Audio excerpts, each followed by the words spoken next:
How to get rid of potato beetles on your potato plants. You can see this potato plant here is heavily infested with potato beetle larvae. They're all over the thing, just eating the leaves up on here. And if you look down here in the middle, there is a potato beetle as soon as I get it in focus. Here is the potato beetle. This is the adult potato beetle. That's all the larvae on the plant is from that. And in this video, I'm going to show you how to take care of all those. The reason this potato plant has so many potato beetles on it is because it's a volunteer from last year. And I didn't put it in a new spot because it grew from a volunteer from the old one, and the potato beetles overwinter in the soil. There's another volunteer, that's the old row. They overwinter in the soil, and if your potatoes are in the same spot as last year, the potato beetles just come out and lay eggs all over them like they did on this plant. Let's go over here to our other potato plants that I just planted this year. These were planted in a new spot. I haven't grown potatoes here in this spot in 3 or 4 years. You can see there is almost no potato beetles on there. There's a couple little larvae on there, and not very much at all though. The leaves are hardly chewed on at all, and that's because these are in a different spot where I haven't grown potatoes at before. That's why it's really, really important that you rotate your potatoes and you get rid of a lot of your potato beetles because of that. Now, potato beetles don't just get on potato plants. This is a tomato plant, and here are the egg sacs from a potato beetle laid on the bottom side of the leaf of a tomato plant. And there's our cat Mittens, who will not miss a chance to come up and rub against my hand if I'm bending down. These eggs are really easy to get rid of. You just fold the leaf over, smash it between your fingers there, and there you go. No more potato beetle eggs. Here's what we're going to be using for the potato beetles. This is Spinosad. There's a couple different brands you can get. This is OMRI listed, organic, certified organic. It is made from soil bacteria that have been fermented. This is a broad spectrum insecticide. The insects have to eat it. And we're also going to use a little something extra in here too around our potatoes. I got to put the camera down because I can't get the jug open one-handed.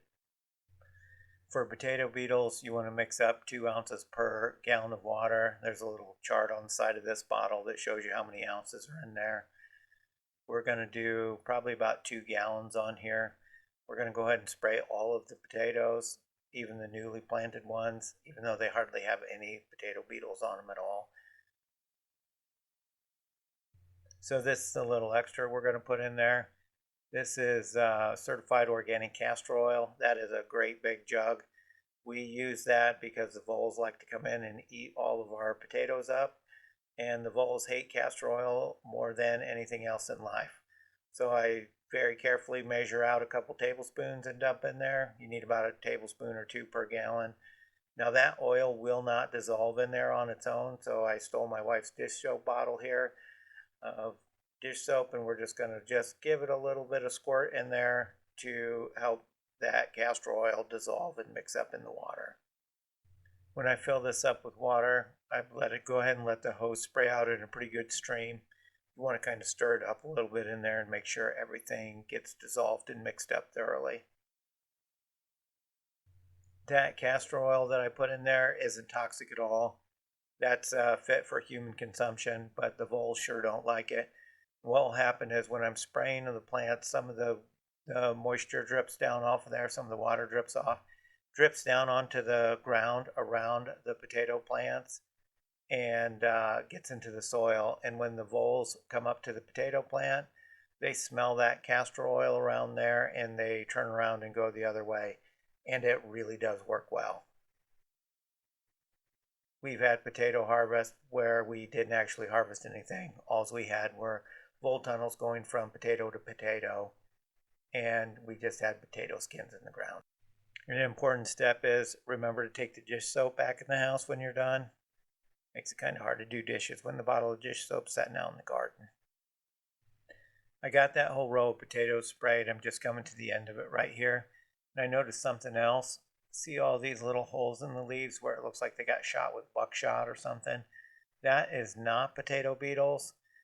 Those are from flea beetles, and they seem to be just bad in this corner of the garden. But I'm pretty sure the spinosad will take care of those too. I didn't actually see any flea beetles while I was out there, so maybe that was damage that was done a little bit earlier in the season. There's a little potato beetle down there. This preemptive spray should take care of those. Must not got enough fertilizer down here in the corner of the garden because the potato plants here in the corner are looking pretty pitiful. Now we're going to go back to the most heavily infested plant right here. Again, this plant is so bad because it was a volunteer from last year and it was in the same spot as the old potato plants from last year, so that's why the potato beetles are so bad on it. We're just going to go ahead and thoroughly soak this plant. We're going to spray it on the top. See how the potato beetles eat the leaves differently than the flea beetles? They eat the main part of the leaf off and just leave the leaf vein down the middle. It looks much different than the flea beetle damage. We're going to go ahead and soak these guys. When I come out tomorrow morning, they'll all still be setting on there, but none of them will be eating anymore. And by tomorrow evening, they'll start falling off and be laying on the ground down there. And about 2 or 3 days from now, they'll all be turning brown and shriveling up. Subscribe to our channel!